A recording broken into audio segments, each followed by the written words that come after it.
సాయి చంద్ మరణం అనేది నిజంగా మనం ఎవరు ఊహించింది కాదు. నాకైతే ఒక కుటుంబ సభ్యుడిగా, ఒక స్వంత తమ్ముడిలాగా అన్ని రకాలుగా ఎంతో అండదండగా ఉండేవాడు. అన్నీ నాతో పంచుకునేవాడు. సంతోషం వచ్చినా మాట్లాడేవాడు, దుఃఖం వచ్చినా చెప్పుకునేవాడు. కొన్ని వేల కిలోమీటర్లు సాయి నేను తెలంగాణ రాష్ట్రం అంతా కూడా ప్రయాణించాను. ఇంత ఆత్మీయమైనటువంటి అనుబంధం సాయితో ఉండేది. కానీ ఆ రోజు ఉదయాన్నే ఫోన్ వచ్చింది, సాయి చంద్కు హార్ట్ అటాక్ వచ్చింది, కేర్ హాస్పిటల్ తెస్తున్నారంటే షాక్ అయిపోయాను. నిద్రలో అసలు అది కలనా నిజమా అన్నంత ఒకేసారి అసలు షాక్కు గురయ్యాను. పరిగెత్తుకుంటూ కేర్ హాస్పిటల్కి వెళ్ళాను నేను. కానీ అక్కడికి వెళ్ళేసరికి పాపం సాయి మనలో లేకుండా పోయారు. కానీ ఈరోజు సాయి శారీరకంగా మనలో లేకపోవచ్చు, కానీ తెలంగాణ ఉద్యమకారుల హృదయాల్లో, తెలంగాణ ప్రజల గుండెల్లో చిరస్థాయిగా ఉన్నారు.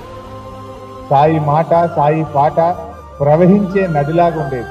ఆ గలం గలగల పారే నదిలాగా సాయి స్వరంలో నుంచి మాటలైనా పాటలైనా ఎంతో అద్భుతంగా వచ్చేది.